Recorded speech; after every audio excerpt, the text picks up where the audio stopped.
So ayan mga kaprobinsya, magandang hapon sa lahat, no? Alauna na. So nandito pa rin tayo sa gitna ng bundok. Ayan, mangunguha tayo nito. Yung bat-bat. So yung kanyang ubod, kukunin natin. Ayan, tara.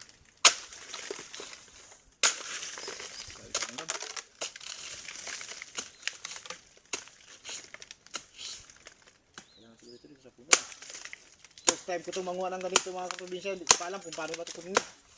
Kung sa puno ba ito tinataga o sa gitna-gitna lang, hindi ko ba alam. Basta subukan na natin. Tayo muna. Ano lang 15.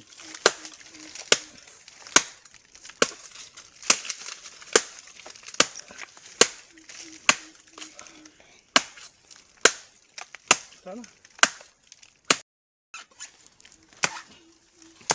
Aray.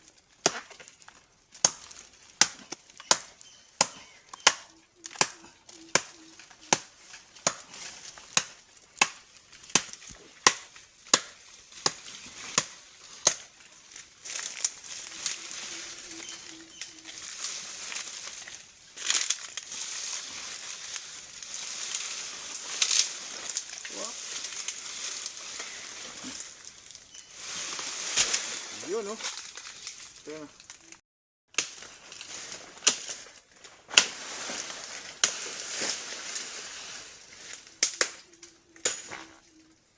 Alright. So, dali natin ito sa labas. Doon natin lilisan.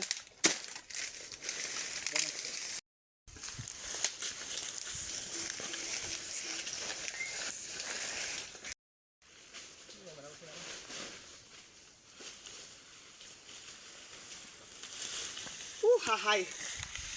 Alright. Sana.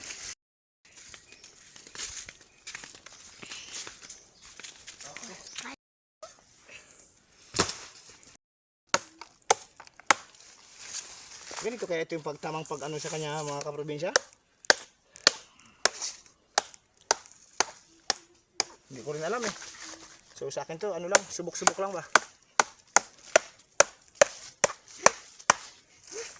Sana ganito nga. Sabi ko.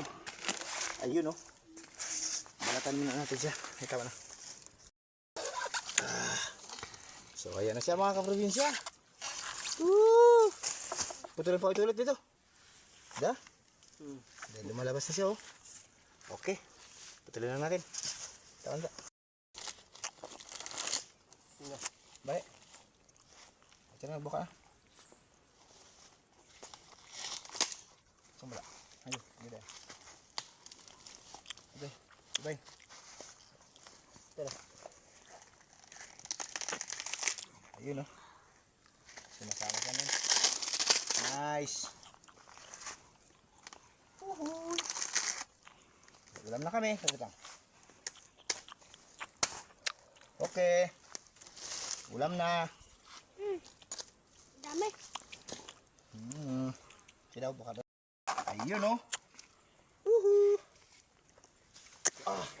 Tinggal dito lang yan, di ba?